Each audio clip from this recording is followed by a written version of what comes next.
নমস্কার বন্ধুরা, স্বর্ণলতা কিচেনে জানাই সবাইকে স্বাগত। আজকের রেসিপি হলো ভেজিটেবল কাটলেট। এটি একটি স্ন্যাক্স রেসিপি। অনুষ্ঠান বাড়িতেও এই ভেজিটেবল কাটলেট পরিবেশন করা হয়। সন্ধেবেলায় চায়ের সাথে গরম গরম এই ভেজিটেবল কাটলেট খেতে খুবই ভালো লাগে। বাড়িতে ব্রেড ক্রাঞ্চ না থাকলেও টোস্ট বিস্কিট দিয়ে এই মুচমুচে কাটলেট সহজেই বানিয়ে নেওয়া যায়।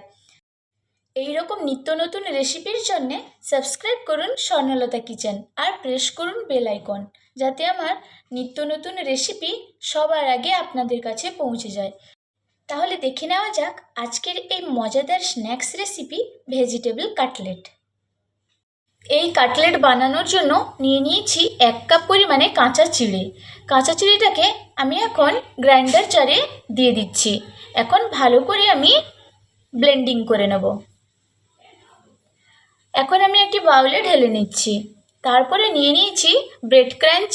অ্যাভেলেবেল নেই যেহেতু, তাই আমি আজকের এই কাটলেট বানাবো টোস্ট বিস্কিট দিয়ে।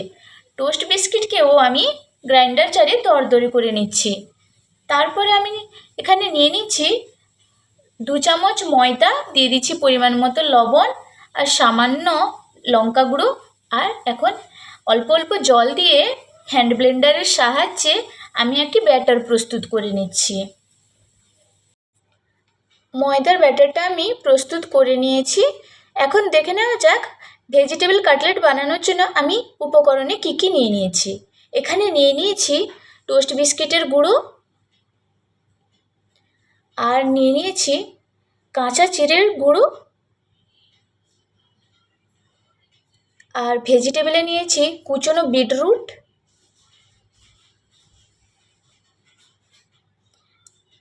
কাঁচা কর্ন আর কুচনো ক্যাপসিকাম।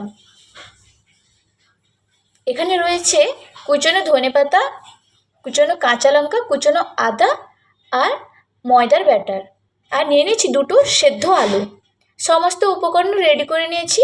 এখন একটি গ্রেটারের সাহায্যে আমি সেদ্ধ করা আলুটিকে গ্রেট করে নেব।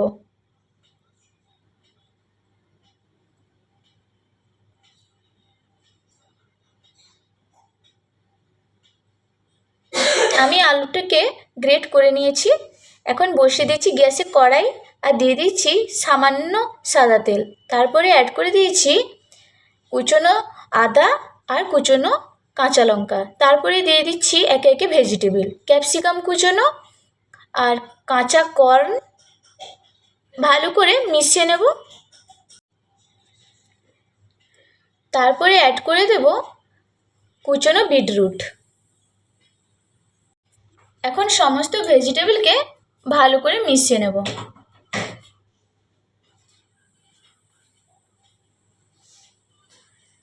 অনেকটাই মজে গেছে ভেজিটেবলগুলো। এই মুহূর্তে আমি অ্যাড করে দিচ্ছি গ্রেটেড পটেটো।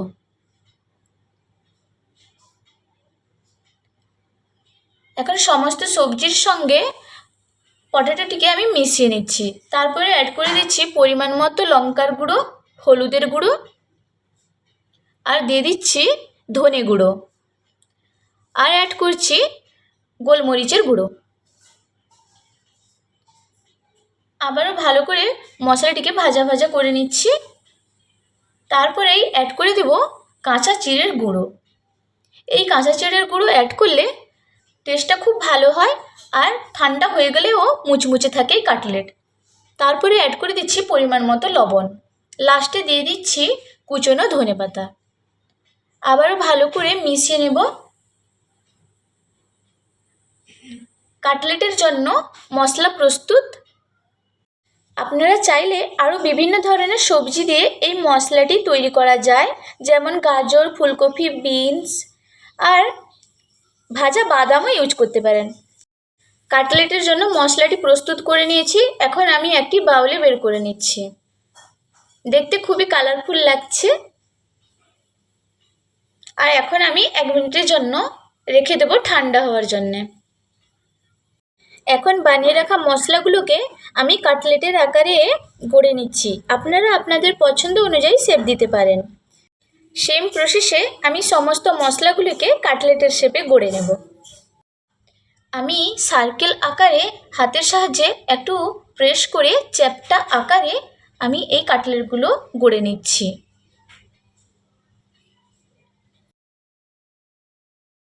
বানিয়ে রাখা কাটলেটের শেপগুলিকে আমরা এখন ময়দার ব্যাটারে ডুবিয়ে বিস্কিট ক্রাঞ্চ লাগিয়ে নেব।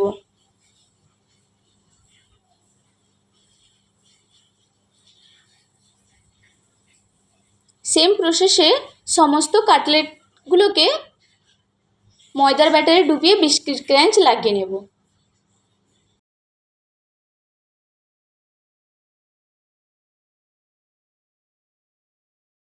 সমস্ত কাটলেটগুলোকে গড়ে নিয়েছি। এখন কড়াইতে সাদা তেল গরম করে নিয়ে একে একে কাটলেটগুলোকে ভেজে নেব।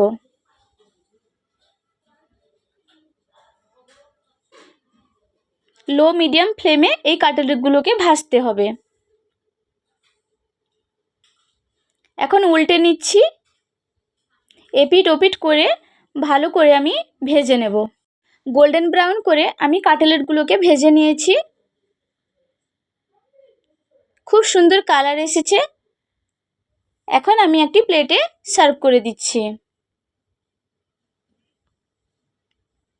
একে একে সমস্ত কাটলেটগুলোকে আমি ভেজে নেব। এই কাটলেট সন্ধেবেলা চায়ের সাথে খুবই ভালো লাগে খেতে, আর অনুষ্ঠান বাড়িতেও এই কাটলেট পরিবেশন করা হয়। আর সমস্ত কাটলেটগুলো আমি ভেজে নিয়েছি, আর আমি পরিবেশন করে দিয়েছি টমেটো কেচাপের সঙ্গে। আজকের এই কাটলেটের রেসিপিটি আপনাদের কেমন লাগলো কমেন্ট সেকশানে নিশ্চয়ই জানাবেন।